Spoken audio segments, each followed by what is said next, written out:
begin.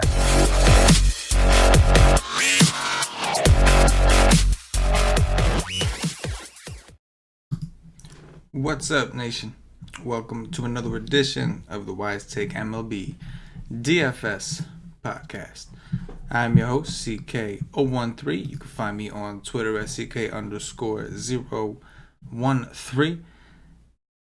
And tonight I'm bringing you a solo pod as we discuss the early slate, or what appears to be the main slate, for Memorial Day. So, Patio Joe is the regular Sunday night podcast guest, but, he's a family man, and he's doing family man things on Sunday night, getting ready for Memorial Day. So, for now, you guys are stuck with me on the solo train. And hopefully you're either watching this live or you're getting up really early and you have some shit you gotta do and you can listen to this before the 1 p.m. Eastern lock. And if you're on the West Coast, I realize that that's going to be tough. Over at Wise Take, we will be providing the main slate content. We will be treating the early slate as the main slate. The Wise stream will be at 11 a.m. Eastern with myself and Paulie D. The GPP article, cash game article, all that stuff will be for the main slate. And for the late slate or the night slate, we will be providing an article for those subscribed. So if you get a day pass, you'll get all that included. Feel like most people are probably going to want to set some teams and just kind of enjoy Memorial Day with their families, friends, whatever the case is. So yeah, that's how we're getting down to the nation tomorrow. Just quickly glancing over the slate, I took a quick peek. It's tough. Tomorrow's going to be a tough one. It's massive, similar to what we just saw on Sunday's slate for those of you that played. Sunday, a lot of the chalk went off, mainly the pitching, but a lot of the bats went off. There were a lot of bats, and this kind of seems like a similar situation where you're going to want money for a lot of bats, but you're also going to want some good pitching because we have some really good pitchers, and there's not a ton of cheaper SP2 options, at least not now on a first look. Maybe some guys we'll dig into and find tomorrow when we do the content, which, again, hopefully you are subscribed at wisesake.com. And if you're not a monthly subscriber or a season pass holder, whatever the case is, hopefully at least you're planning on getting a day pass for this monster slate, because it's a big one. So starting with cash games, as we always do. Now I'll say this on FanDuel, believe it or not, I think this is an awesome FanDuel slate. I play primarily on DraftKings. I do play on FanDuel at times, but I play more on DraftKings, which is why whenever I do the solo shows, I cover DraftKings. But FanDuel slate is smaller. I'm not sure why DraftKings decided to include the 4 o'clock games. So they just made their slate extra big. On Sundays, they don't do that.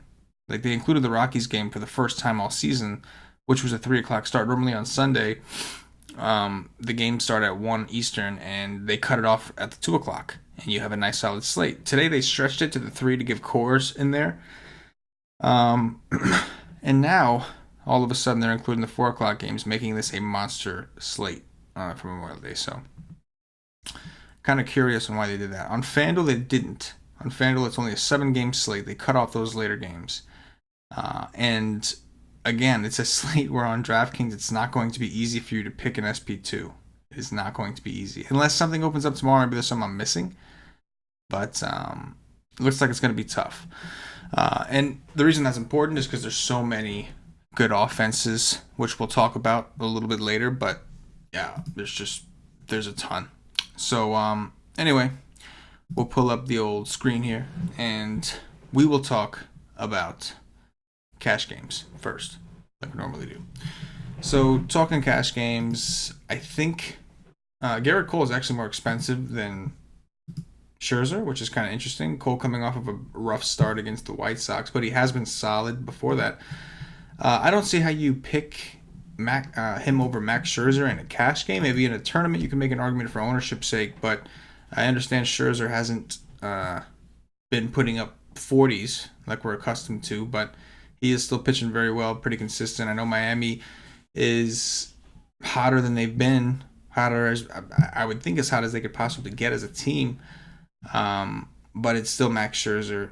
It's still Miami, going to be a very right-handed heavy team. Scherzer, well above average. as a pitcher, and especially against righties. So I think in cash games, Max Scherzer is your starting point on both sites, and you just make the rest work with whatever value opens up in the morning. And there will on both sides. You'll get guys. They have to take a punt to allow you to fit Scherzer, and you do that, I think. Now SP2 on DraftKings is where it gets tricky in cash games because, like I said, there's just a lot of really good hitting spots, and there's none of these guys you really feel totally comfortable with. I think right now Rick Porcello kind of stands out as an option. I think some people may even elect to go with Chirinos. Chirinos hasn't looked very good. He hasn't been going very deep. He's listed as the actual starter, so you would think he's going to get a full run, but he hasn't looked good, granted. He played the Yankees twice and the Dodgers over his last 3 games. Not exactly an easy matchup. But yeah, you can see he's been very inconsistent. He has pitched better at home, and he is at home. So you can see he played Toronto back in April, and he got destroyed, negative 6.2. That was on the road. But just for example, Baltimore, at home against Baltimore did well. On the road, did not do so well, 11.7. And Tampa is one of the better pitching parks in the game. Toronto is a strikeout-heavy team, though they do appear to be heating up. I know on Sunday they were one of the slate winning stacks. I saw a lot of winning lineups with Toronto in there, and they were extremely low owned. So I think he's an option. But Porcello is cheaper. Porcello's been a lot more consistent and just feels a lot safer than Chirinos. Granted, Cleveland is not typically like last year, not at all would we consider Porcello a cash option against Cleveland, but they've been really bad this year. It's not a great park. I don't believe in Porcello. I think Porcello is decent at pitching to contact. He's not going to get you a ton of Ks, but he's only 7,300 on DraftKings, so I think that's how I would go. If you can afford to go higher, there are plenty of good pitchers, which we'll talk about on the tournament end, up top that you can take a shot on.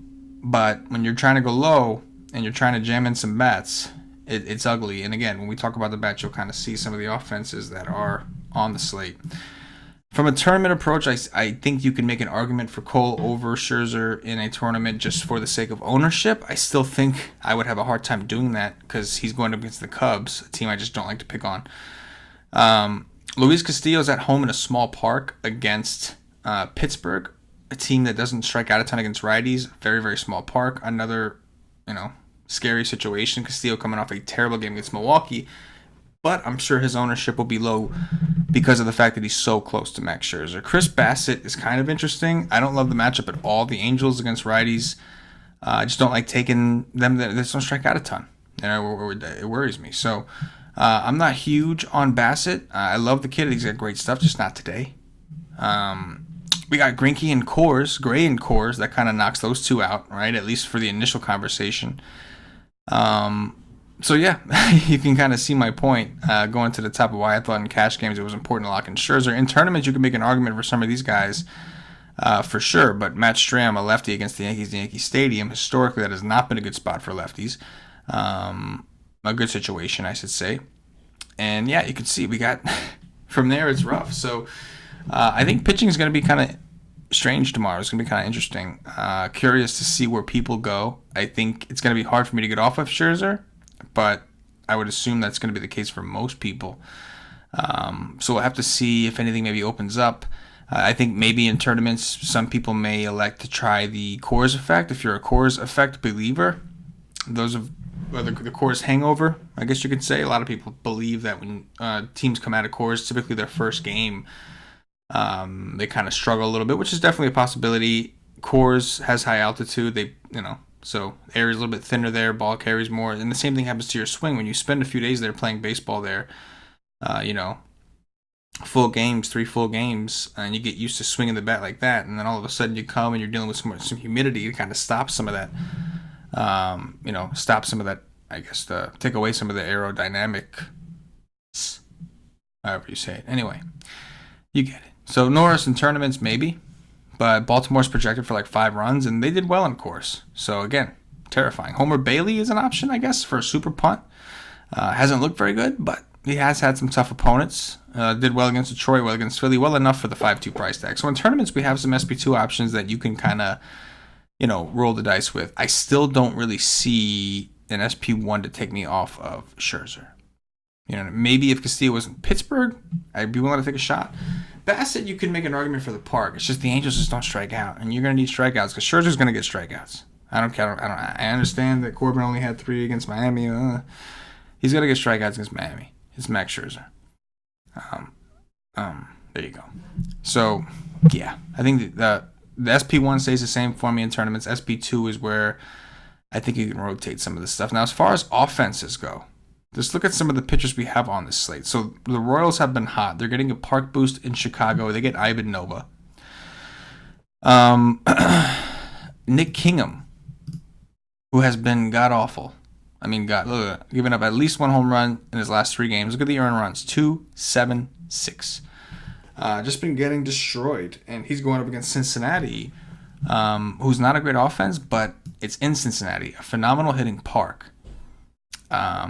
I think that's an interesting situation on both sides, but more so the Cincinnati bats. So who's going to win out? Cincinnati's not a great offense.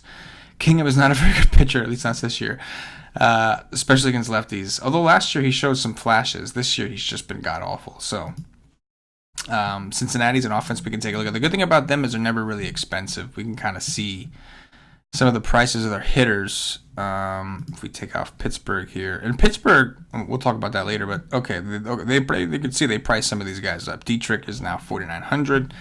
Suarez is now $5K. But I'll bet you Votto's still cheap. Joey Votto only $3,700. So there's some guys you can work with here. You know,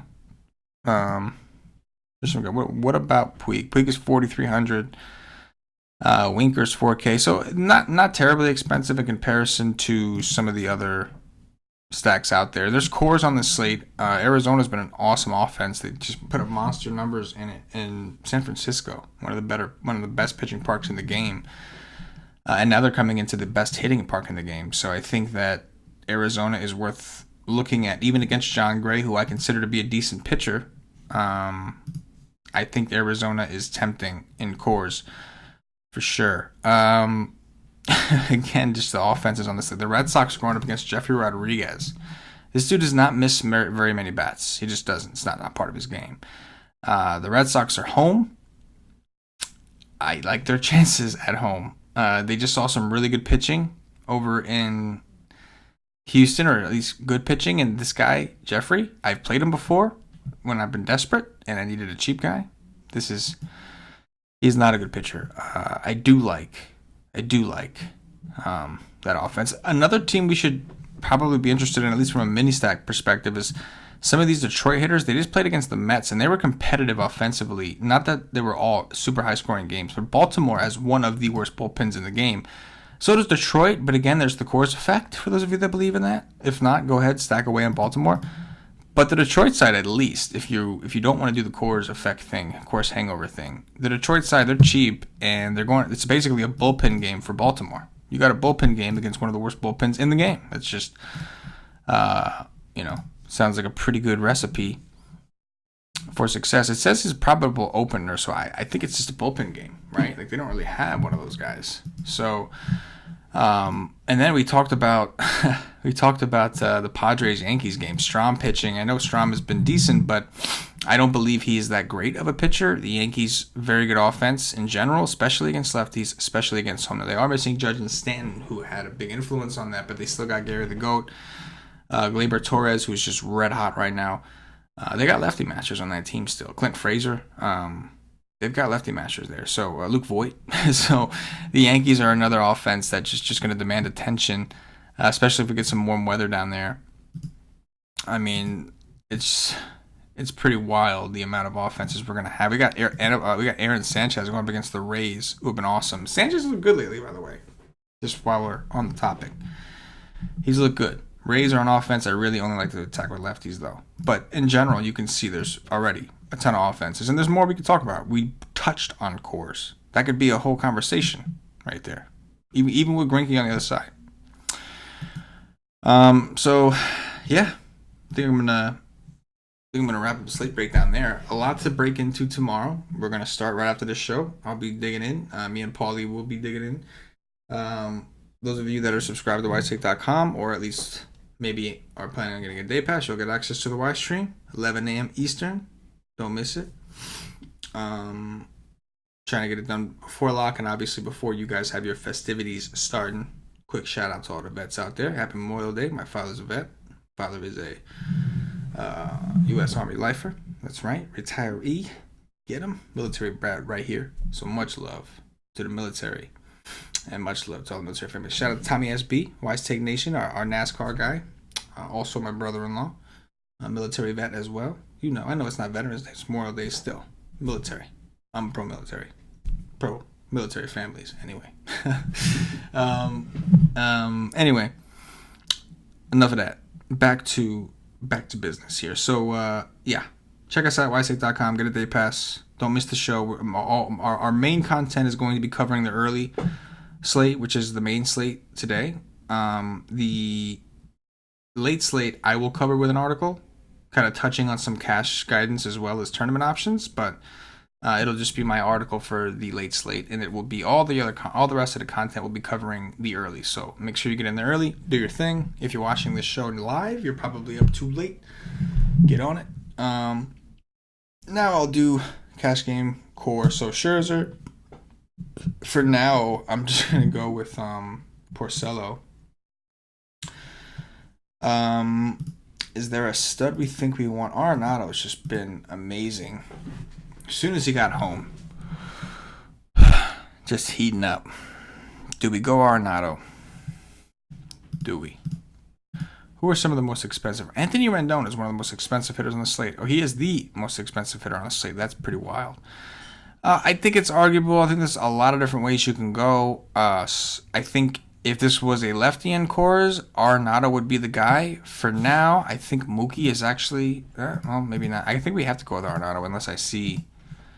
Yeah, Arenado, because he's in cores and he's been hot. We're going to have to do it. Look at this. 3 games in cores against Baltimore. 31, 21, 30. He's just been a monster. Arenado it is. We have to. Try to get away from it, guys, but it is what it is. As far as value, let's go. See how low we can go. Oh, for a while, I was just grabbing a Miami guy, and that was great. Not going to be able to do that against Scherzer, especially being that he's our pitcher. Maybe someone from Detroit, because it's a good park, like we said. Maybe we come here. We got Nico Goodrum, who's cheap. We can go with the catcher option, Hicks, depending on who is actually catching. I think... Wow, they finally raised Jacoby Jones' price. Well, he's fucking not. He was hot. Killed the Mets. For now, let's plug in Goodrum, I guess. 3,700. We'll go with Goodrum for now. We're not going to play him at first base. We're going to play him in the outfield. Just to get you going. So, figure it out. Do your thing. ysate.com. Subscribe. Come see what Patio Joe recommends. He'll be writing the cash game article for the early slate tomorrow. Top 3. So, Max Scherzer, number 1, no doubt. I guess I'll go Scherzer. Scherzer, Porcello, Chirinos. I'll say for now, but that sounds awful. There's got to be something else I end up liking by the morning. It might not be pretty, though, full disclosure. As far as top 3 stacks, I'll go Yankees.